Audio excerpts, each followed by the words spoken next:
दोस्तों न्यूज़ में आपके लिए चलते हैं खेलों की दुनिया में, जहां दूसरा सालाना DJ Nomi junior cricket tournament मुनक़िद किया गया। इस क्रिकेट टूर्नामेंट में जूनियर खिलाड़ियों ने अपनी सलाहियतों का लोहा मनवाया। हमारे रिपोर्टर के मुताबिक तहसील तौसा शरीफ में मुनक़िद किए गए इस टूर्नामेंट में 30 से ज़्यादा टीमों ने हिस्सा लिया और फाइनल में तौसा शरीफ की दो बेहतरीन टीमों खान क्लब और पीएफसी के दरमियान जोड़ पड़ा।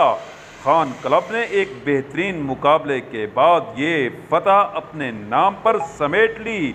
इस टूर्नामेंट के ऑर्गेनाइजर डीजे नोमी और मोहम्मद जमान की तरफ से बेहतरीन इंतजामात देखने को मिले, जिन्हें हर सतह पर सराहा भी गया।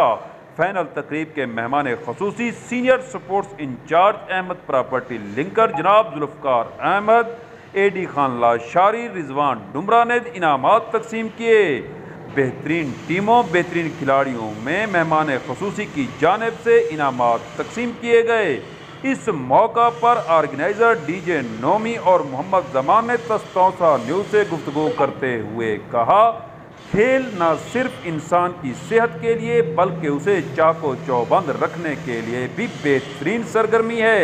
हम आइंदा भी इसी तर्ज के मैच और टूर्नामेंट कराते रहेंगे।